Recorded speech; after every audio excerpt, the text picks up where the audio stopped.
Halo semuanya, selamat datang di NU Daily, mengupas seputar dalil-dalil amaliyah NU.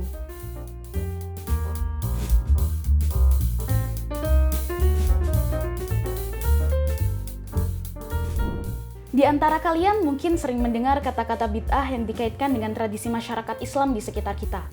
Bid'ah memang tema yang selalu hangat dan aktual untuk dibicarakan. Hal ini di samping karena memang banyak terjadi di masyarakat, juga banyak kelompok yang menolak berbagai aktivitas dan tradisi keagamaan di masyarakat dengan alasan bid'ah. Lalu, apa sih bid'ah itu sendiri? Benarkah semua yang dikatakan bid'ah itu sesat dan harus dihindari? Imam Izzuddin Abdul Aziz bin Abdissalam, ulama terkemuka dalam mazhab Syafi'i, mendefinisikan bid'ah dalam kitabnya Qawaidul Ahkam fi Mashalihil Anam sebagai berikut. Al-bid'atu fi'lu ma lam yu'had fi asri Rasulillah sallallahu alaihi wasallam.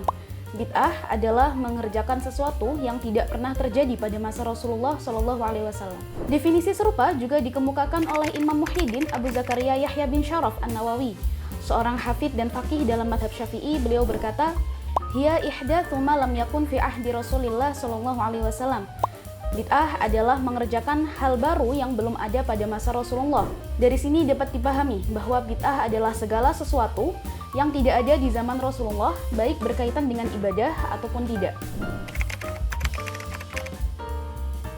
Secara garis besar, para ulama membagi bid'ah menjadi dua, yaitu bid'ah hasanah, bid'ah yang baik, dan bid'ah madhumah, bid'ah yang tercela.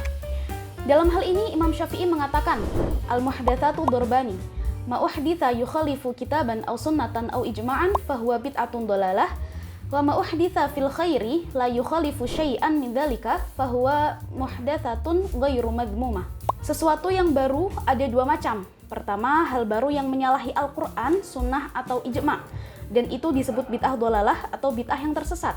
Kedua, hal baru dalam kebaikan yang tidak menyalahi Al-Quran, sunnah, dan ijma'. Hal itu disebut bid'ah yang tidak tercela. Imam Ibnu Hajar Al-Asqalani dalam kitabnya Fathul Bari menjelaskan bid'ah secara lebih rinci. Asal mula bid'ah adalah sesuatu yang dilakukan tanpa ada contoh sebelumnya. Dalam istilah syara, bid'ah diucapkan sebagai kebalikan sunnah sehingga bid'ah itu tercela. Sebenarnya, apabila bid'ah itu masuk dalam naungan sesuatu yang dianggap baik menurut syara, maka disebut bid'ah hasanah. Bila masuk dalam naungan sesuatu yang dianggap buruk menurut syara, maka disebut bid'ah mustaqbahah. Bila tidak masuk dalam naungan keduanya, maka menjadi bagian mubah atau boleh dilakukan. Dan bid'ah ini dapat dibagi menjadi 5 hukum. Kelima hukum yang dimaksud adalah wajib, sunnah, mubah, makruh, dan haram. Jadi dapat disimpulkan bahwa bid'ah tidak bisa secara mutlak dihindari atau dianggap sesat. Ada bid'ah yang hukumnya boleh dilakukan, malah dianjurkan dan bahkan wajib dilakukan. Imam As-Sun'ani dalam kitab Subulus Salam memberi contoh bid'ah-bid'ah yang boleh dilakukan. Di antaranya, bid'ah yang wajib dilakukan seperti memelihara ilmu-ilmu agama dengan membukukannya, bid'ah yang dianjurkan untuk melakukannya seperti membangun madrasah-madrasah untuk menyebarluaskan ilmu agama, bid'ah yang boleh dilakukan, yakni tidak diwajibkan, tidak disunahkan, tapi juga tidak dilarang, seperti memakan makanan yang bermacam-macam dan memakai pakaian yang indah. Hal-hal yang disebutkan ini menunjukkan bahwa bid'ah tidak bisa mentah-mentah dipandang sebagai hal yang sesat, karena dalam realitanya ada hal-hal baru yang tidak terjadi pada zaman Rasulullah, tapi juga tidak melanggar aturan-aturan yang sudah ditetapkan oleh syara. Kemudian, lebih jauh lagi, menanggapi hadis tentang bid'ah yang selalu dijadikan dalil penolakan terhadap adanya bid'ah hasanah, yaitu potongan hadis kullu bid'atin dhalalah wa kullu dhalalatin finnar. Semua bid'ah adalah sesat, dan semua yang sesat akan masuk dalam neraka.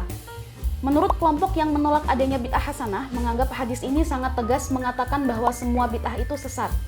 Hal itu dikarenakan lafadz kullu yang berarti umum, sehingga kalimat semua bid'ah adalah sesat bersifat general dan tidak ada satupun bid'ah yang boleh disebut bid'ah hasanah. Pertanyaannya sekarang, benarkah kosakata kullu dalam hadis ini menolak pembagian bid'ah? Penolakan terhadap bid'ah hasanah berdasarkan hadis tersebut perlu ditinjau ulang.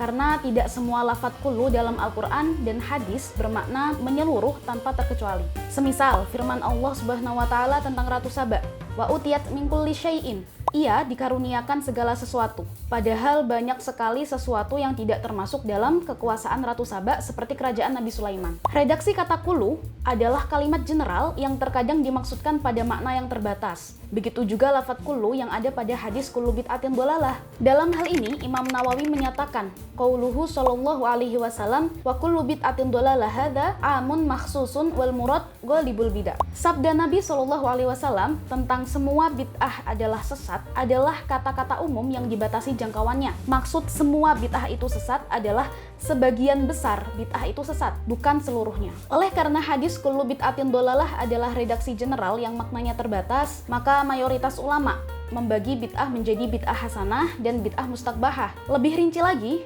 bid'ah dibagi sesuai komposisi hukum Islam, yaitu wajib, sunnah, mubah, makruh, dan haram. Bid'ah sudah dilakukan sejak dulu oleh para sahabat dan ulama yang tidak diragukan lagi keilmuan dan kesolehannya. Di antaranya seperti penghimpunan Al-Quran dalam satu mushaf. Sahabat Abu Bakar mengatakan bahwa hal itu belum pernah dilakukan oleh Rasulullah. Tetapi sahabat Umar meyakinkan beliau bahwa hal itu baik walaupun belum pernah dilakukan oleh Rasulullah. Dengan demikian, tindakan beliau ini termasuk bid'ah. Akan tetapi para ulama sepakat bahwa menghimpun Al-Quran dalam satu mushaf itu hukumnya wajib, meskipun hal itu termasuk bid'ah. Oleh karena itu, penghimpunan mushaf ini termasuk bid'ah hasanah yang wajib dilakukan. Bid'ah hasanah juga pernah digagas oleh Sayyidina Umar radhiyallahu anhu. Ia mengumpulkan para sahabat untuk melakukan sholat tarawih secara berjamaah di awal waktu. Padahal hal ini belum pernah terjadi pada masa Rasulullah. Sayyidina Umar radhiyallahu anhu bahkan mengatakan, ni'matul bid'ati hadhihi. Ini adalah sebaik-baiknya bid'ah. Begitu juga dengan bid'ah hasanah yang dilakukan oleh Imam Ahmad bin Hanbal. Beliau mendoakan gurunya, Imam Syafi'i, dalam sholatnya sebagaimana yang diriwayatkan oleh Al-Hafidz Al-Baihaqi. Qala Imam Ahmad bin Hanbal,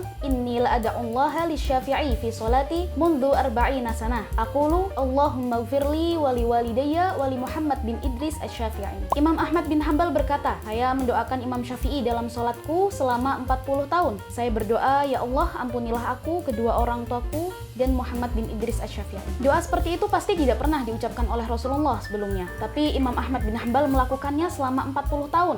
Dengan demikian, kita tahu bahwa konsep bid'ah hasanah yang dilakukan oleh kaum muslimin di berbagai belahan dunia, termasuk di Indonesia, sejak dulu telah memiliki dasar yang sangat kuat dari perilaku para sahabat dan paradigma pemikiran ulama salafus sholih seperti Imam Syafi'i, Imam Ahmad bin Hanbal, Imam Nawawi, dan lain sebagainya. Gimana? Masih ragu dengan adanya bid'ah yang sebenarnya boleh kita lakukan? Kalau para sahabat dan ulama saja tidak ragu melakukan bid'ah hasanah, mengapa kita ragu? Sedangkan ilmu kita jauh di bawah mereka.